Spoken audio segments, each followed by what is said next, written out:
Welcome back to the Fixed Ops Roundtable. Robert Donovan is the CEO and founder of a company called Dom360. He's a thought leader in the industry. He's been a big force to be reckoned with for many, many years. I want to welcome him. This is their first time on the Fixed Ops Roundtable. Robert, welcome to the conference. Thank you, Ted. That was very kind of you. Robert, all true, and I've heard so much and watched so much about what Dom360 is doing throughout the industry. And I thought today, you as a thought leader in the industry, I'd like to have a conversation with you, of course, about how the industry has been evolving and changing, but how a lot of these things have impacted the customer and the customer experience, which I know that's right in your wheelhouse. That's what we do. So back in the day, it was maybe tires for life, or now it's there's a big focus on fixed ops, and it really is about communicating to the customer what's in it for them. What can we offer the customer, and how can we make their experience the best it can be, and how are they going to choose our client or our dealer over the guy down the street, because everybody offers this stuff, and we're competing with independent repair facilities as well. So yeah, the independents have taken a big bite of the apple, and the dealers are aware of it. And you're right, there's been such a focus now on fixed ops, simply because it's been considered now, what, two and a half years ago, an essential business. And yes, with all that's happened with the shortages of inventory, parts and chips and so on, a lot of these recent trends have really gravitated us towards service and parts. And a lot of what you do at Dom360 impacts that customer throughout the entire experience. Well, there's one of the things that has happened in COVID is the dealers have pulled back on their share of voice in the market. So, whatever billboards or radio buy or TV, and we're still trying to figure out how OTT shakes out, and Netflix, going to have commercials and all that. But we really have to market the dealership in a way that the customer can take that next step in that journey and feel comfortable about it. We've spent a lot of time, coming up with the best mousetraps on the variable side, and call to actions and buttons and e-pricers and all this stuff. But is the service scheduler button the easiest way to do it? Is it a double opt-in with a text? Is it a mobile website? Is it really just doing outreach the old-fashioned way, which dealerships that do that do it very well, and staying on top of the actual unit? So there's many different ways to skin that cat, but really, making it the best possible experience for the customer is what we're all about, and how we help our dealers win. A number of the things you just mentioned are very dominant topics at the Fixed Ops Roundtable. One of them I'll mention was that online scheduler, all right, and the consumer's experience in going through that. And I see now there are a lot of studies, a lot of dealers involved with exactly what that does with the customer. I got to ask you, how are all these trends, because everything is starting online now and staying online, how are all these trends affecting marketing and advertising agencies, and how are companies like yours meeting that challenge? Well, I mean, with the shortage of new cars, then you skew to a used car naturally, which is where our dealers have been selling cars lately. Okay, so if you look at a new car demographic, we're typically 35 to 54. Historically, that's been, the demographic for a new car. You're a little bit older, a little bit more mature, your credit's established. A used car buyer is a younger buyer, right? So that's usually the 18 to 34-year-old, right? So this is somebody that is probably just getting going, not as sophisticated, looking for the best possible deal. So if we've spent the last 2 years selling used cars, and we have a younger skewing buyer inherently, what are we doing? How are we adjusting that marketing message for that younger skewing buyer that may see the dealership as, oh, I can't afford to service my car there, I'm going to go to this independent repair facility? How do we make sure that they're comfortable? These new generations coming up, these Generation Y, Generation Z, that it can be very intimidating for them, especially if they don't have that cash.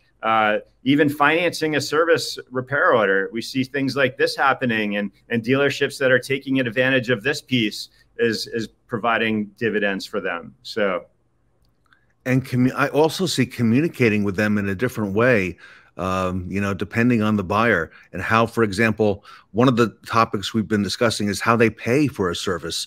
You alluded to that. And of course, they can start a lot of that process now online, but at the dealership window, the old school method of having the cashier and the customer line up there, with a lot of the technology that's out there, we don't have to do that in other industries anymore. And I see that evolving now in the automotive retail industry.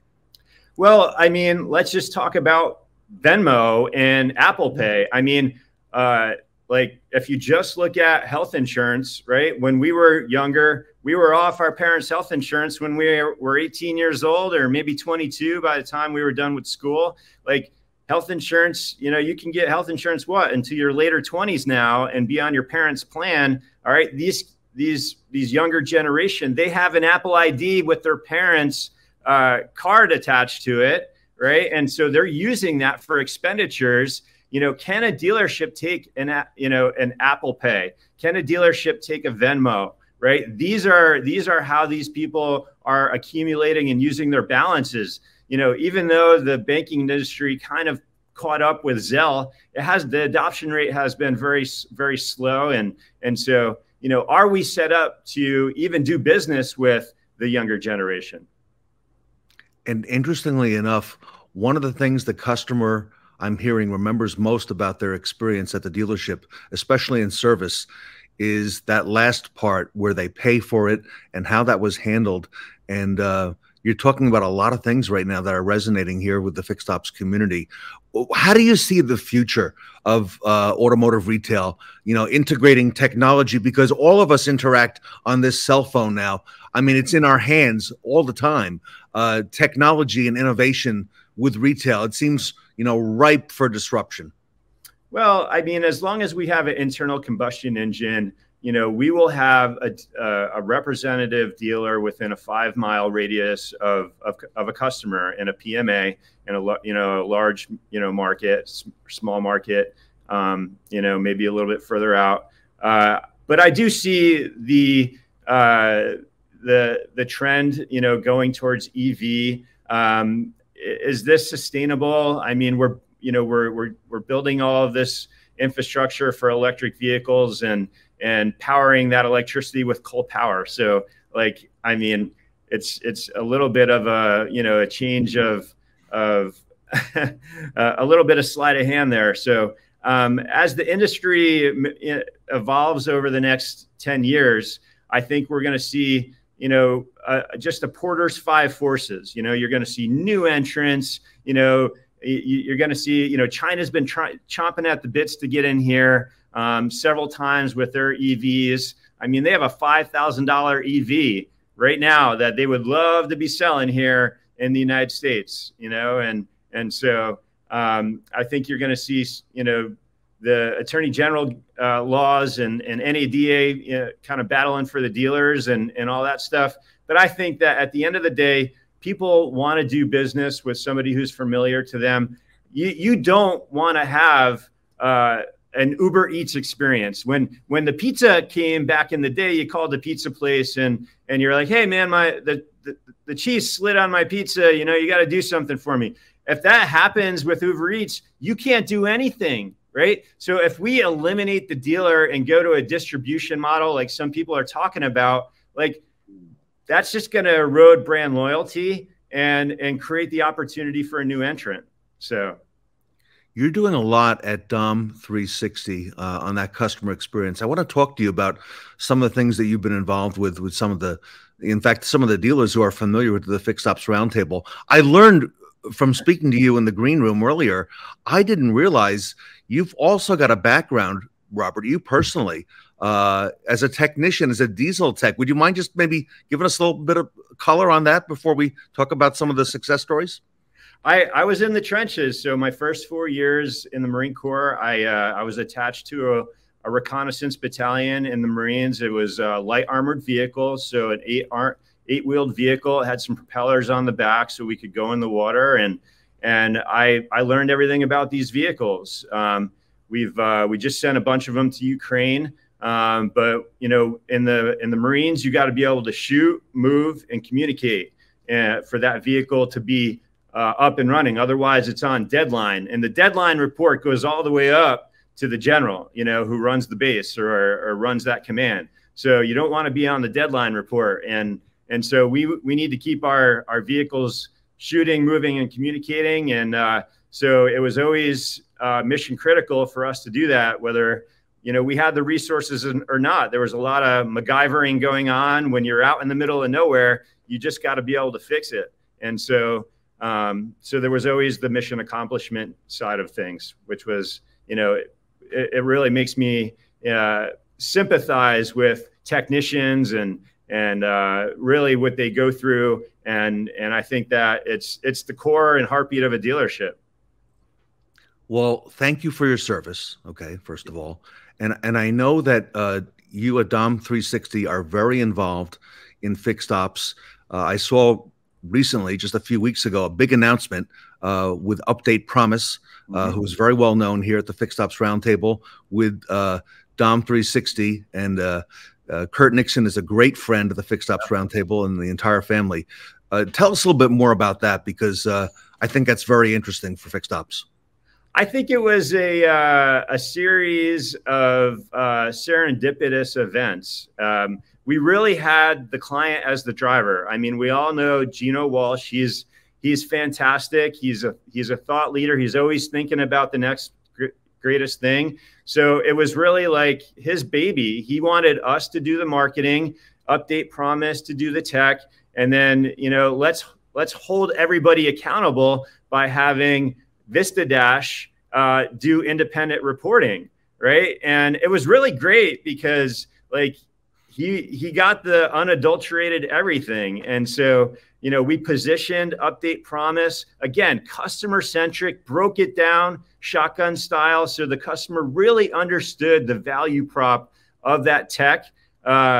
We ran it for 90 days. We spent 50 grand, yielded $500,000 in profit. I mean, it was just unimagiable what happened. And it was really the collaboration of all three of us. I mean, there was probably over 100 hours of calls between VistaDash, Update Promise, us, Gino, you know, and really getting this marketing right, getting the customer experience right on the website. And at the end of the day, the customer won. And as a result, the dealership won. Wow. So, you know, all those names, you know, Dan Moore at VistaDash, Veronica Dunford, Kurt Nixon, Update Promise, and, you know, they're all on the roundtable. They're all, you know, speaking to various different things. And Cavalli has been a big part of that as well. What a success story, Robert, not just for the dealer group, as you just said, but also for the customer, right? At the end of the day, it's really for them. Yeah. And I would say this to other agencies or other tech companies or whatever, you have to collaborate now. Okay. If you want to put yourself on an island and blame other vendors or point fingers or whatever, like, your life expectancy with that dealer is going to be low. Okay. You have to act in the greater goodness of that dealer. Okay. And the greater good for that dealer is to collaborate. And that's always been one of our mantras. And so we have client retention of 5+ years on over 40% of our business. We have clients that have been with us since the beginning for 15 years. Okay. Like, this is unheard of in the advertising agency business, where the average client turn is 12 to 18 months. So, yeah, we love it. We love the interaction. It's what we do. It's kind of embedded in our core values, and we don't want the job if we can't effectuate change. So we'll fire ourselves if we can't help, but usually we can help as long as everybody wants to participate. We're speaking today to Robert Donovan, who's the CEO and founder of Dom 360, a company that's involved and has its roots and legacy in retail automotive. They work and they breathe and they know this retail business extremely well. Robert, I got to ask you, you mentioned customers, clients who've been with you now for 15 years, and that speaks volumes. You're doing some new things. What are you doing new and different now, above and beyond what you've done in the past? Because, I think this is a great segue and a great introduction to the fixed ops community to have you here with us today. Yeah. So, I mean, like everybody, we've kind of rethought, our business, and, some things we've been doing the same way, for 15 years. And with the rise of AI, I mean, we've implemented some cool engines. We've realized that there's a point of diminishing returns with VDPs. So you can put so much ad spend towards a VDP view, but then at some point you can overspend on sending people to specific inventory pieces. So what we've done is this AI engine that we've had has been learning, and so what we've done is we've created and kind of taken the 29 things that we do every month, and we've built it into a new tool that we're launching here at NADA. So we're really excited to talk about that. I'm not going to let the cat out of the bag yet, but that's one piece. Another piece is there's dealerships getting sued right now because they're not complying with credit card transactions properly. They're taking deposits or partial payments on vehicles, and they're not keeping that information secure. Sometimes the cashier has an elaborate Excel spreadsheet with customers' credit card information. So we've actually taken that and we've put it in the correct environment to where the sales department has visibility, the accounting department has visibility, and the customer can leave a deposit or partial payment right on a VDP. So that's another product called Got Dibs. That's launching here at the end of the year as well. So, wow, a lot of exciting things. Robert, if our audience, our dealers, managers want to reach out to Dom360 and learn more about you, your company, and what you can do with them as a whole, not just for one thing, but for all the things that you do, what's the best way for our audience to do that?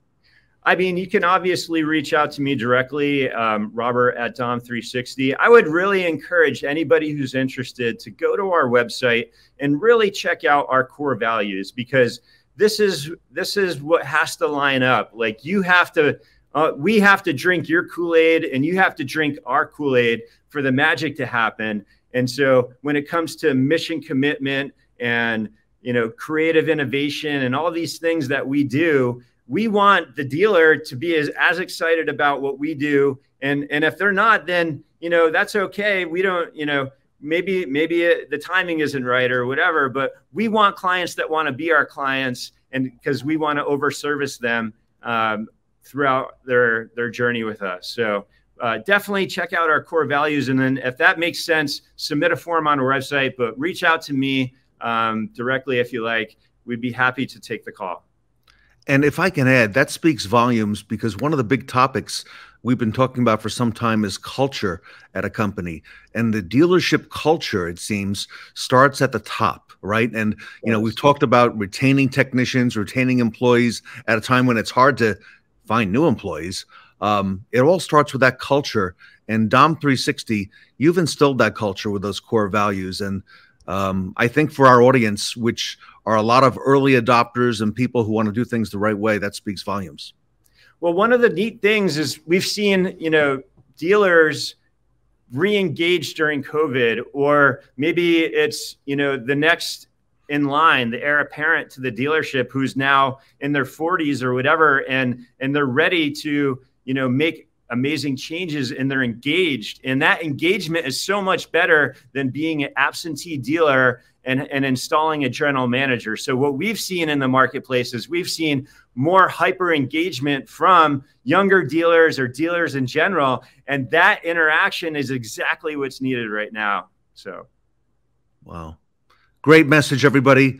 Dom360, a fresh perspective here today at the Fixed Ops Roundtable. Robert, I want to thank you for all you do for the industry. I know you have some great things coming, and I'm excited to see those and help share those. And I want to wish you and your family a happy Thanksgiving as well. Happy Thanksgiving to you too, Ted. Thank you so much for having us. Robert Donovan, everybody, the CEO and founder of Dom 360, here today at the Fixed Ops Roundtable. Thank you.